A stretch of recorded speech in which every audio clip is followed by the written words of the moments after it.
Comment poser en applique une porte de service en PVC? Niveau de difficulté, 2 marteaux. Discrètes et isolantes, les portes de service en PVC participent aussi à la sécurité de la maison. Associées à des tapés, elles assurent la continuité d'isolation et contribuent au confort de l'habitat. Une pose en applique assez simple à mettre en œuvre. Vous aurez besoin d'une porte de service en PVC, d'un joint précomprimé adhésif, de cales, d'un mastic de maçonnerie, de tapés d'isolation, de tapés de finition, de pattes de fixation, de chevilles adaptées à la nature du mur, de vis et de ciment prompt si besoin.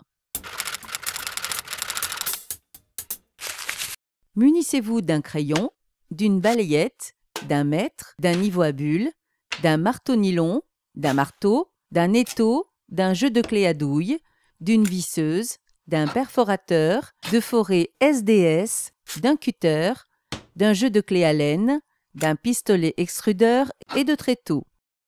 En cas de rebouchage, prévoyez également une truelle langue de chat et une auge. Prévoyez une paire de gants et des lunettes de protection. Prenez les mesures. 3 cas peuvent se présenter à vous. La pose en feuillure, en tunnel dans le tableau, c'est-à-dire l'ouverture pratiquée dans le mur ou bien comme ici en applique au ras du tableau. Relevez la hauteur et la largeur de votre tableau. Vérifiez également le niveau du sol dans le sens d'ouverture de la porte, car si le sol monte, la porte frottera au sol. Dans ce cas, vous devez rehausser le bloc-porte du sol à l'aide de cales. Le sens d'ouverture. Choisissez le sens d'ouverture qui s'accordera avec l'aménagement de la pièce ou du couloir accueillant la porte de service. On parle de poussant à gauche ou à droite. Support sain. L'ancienne porte et son bâti démonté, dépoussiérez soigneusement votre maçonnerie. Au besoin, si vous passez d'une pose en tunnel à une pose en applique, en vue d'un doublage isolant des murs, regarnissez les trous de scellement.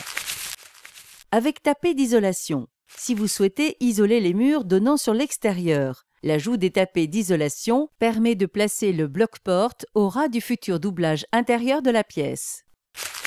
Placez votre bloc-porte sur des tréteaux et clippez les tapés verticales dans les rainures, d'abord à la main, puis avec quelques coups de marteau nylon. Clippez ensuite la tapée supérieure. Elle est alors solidarisée aux autres tapés par 2 vis. Montage des pattes de fixation. Glissez une patte de fixation dans le profilé et faites-la pivoter à 90 degrés pour qu'elle s'accroche par ses ergots. Repérez le futur pliage de la patte d'un trait de crayon gras au ras de la tapée et démontez la patte. Cette première patte sert de gabarit. Marquez les autres, puis allez les plier une à une dans un étau.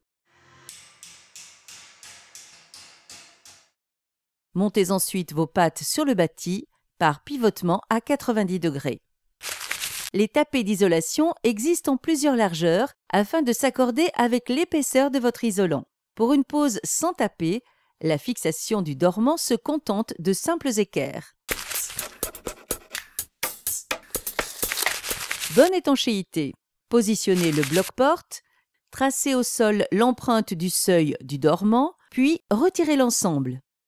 Posez un joint précomprimé sur le pourtour de la maçonnerie. Déposez également 2 bandes de joints parallèles sur le sol au niveau de votre traçage. Repérage précis. Positionnez de nouveau le bloc-porte contre le tableau.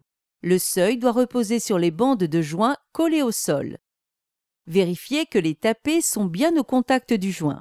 Vérifiez le niveau horizontal sur le dessus du bloc-porte et l'aplomb en plaçant le niveau sur l'avant du bâti. Corrigez à l'aide de cales si nécessaire. Repérez les points de perçage au crayon au travers des pattes de fixation. Retirez ensuite le bloc-porte. Solidement chevillé. Percez puis engagez vos chevilles. Repositionnez ensuite le bloc-porte en procédant de nouveau à un contrôle au niveau à bulles. Fixez les équerres une à une au mur par vissage en glissant au besoin des cales et vérifiez encore le niveau et l'aplomb avant de tout serrer à fond.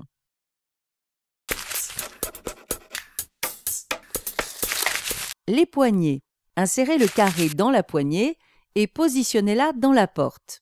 Installez le barillet et ouvrez la porte. Présentez l'autre poignée et vissez par l'intérieur. Les réglages. Retirez les cales de maintien de la barre de seuil et vérifiez le bon fonctionnement de la porte. En cas de frottement du pêne, vous pouvez modifier la position de la gage centrale. Il est possible également d'agir sur les gages, hautes et basses, si votre porte n'est pas assez plaquée contre le dormant. Côté intérieur. Une fois l'isolation intérieure réalisée et le parement du doublage posé, fixez les tapés de finition sur le pourtour du dormant. Certains modèles sont proposés avec du double face. Garnissez la lisière entre le seuil et le sol d'un joint de mastic de maçonnerie. Côté extérieur, établissez un cordon de mastic de maçonnerie pour le pourtour afin de renforcer l'étanchéité à l'air et à l'eau. Une porte de service assez simple à installer et qui préserve la qualité d'isolation de la maison. Une question, un doute, un conseil? Contactez le 0810 634 634.